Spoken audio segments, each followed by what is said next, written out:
À même pas 60 ans, Anne Roumanoff peut se vanter de pouvoir fêter ses 35 ans sur scène. Depuis la fin des années 1980, l'humoriste fait rire aux éclats tout un public. Alors pour fêter ça, l'ex-femme de Philippe Vaillant a décidé de monter sur scène. Le 4 décembre prochain, elle montera sur la scène de l'Olympia entourée de ses grands copains du milieu que sont Alex Vizorek, Elise Moon ou encore Virginie Hoc. Des retrouvailles suffisamment marquantes pour être soulignées, qu'Anne Roumanoff attend avec beaucoup d'impatience à l'approche des fêtes de Noël.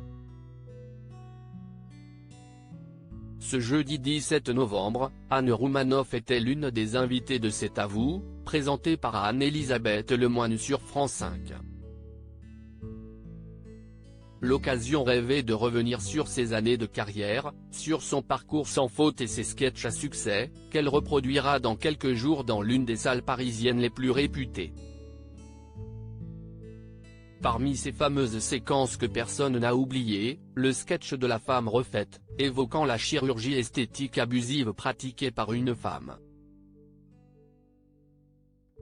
Je ne veux pas en parler. En voyant débarquer son invitée, Anne-Elisabeth Lemoine a directement mis les pieds dans le plat en faisant le parallèle avec Anne Roumanoff.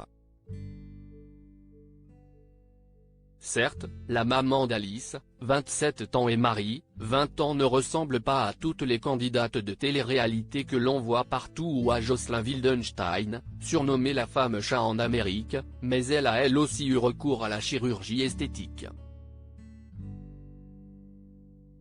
Il y a quelques années, Anne Roumanoff a subi une liposuction.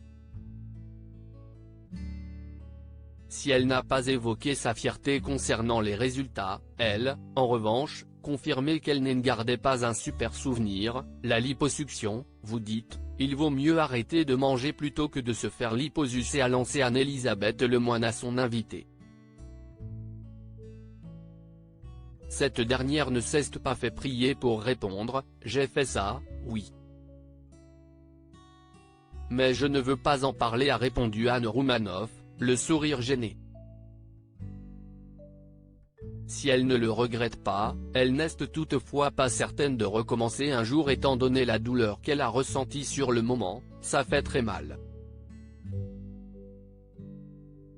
Il faut peut-être souffrir pour être belle, mais il ne faut pas abuser non plus.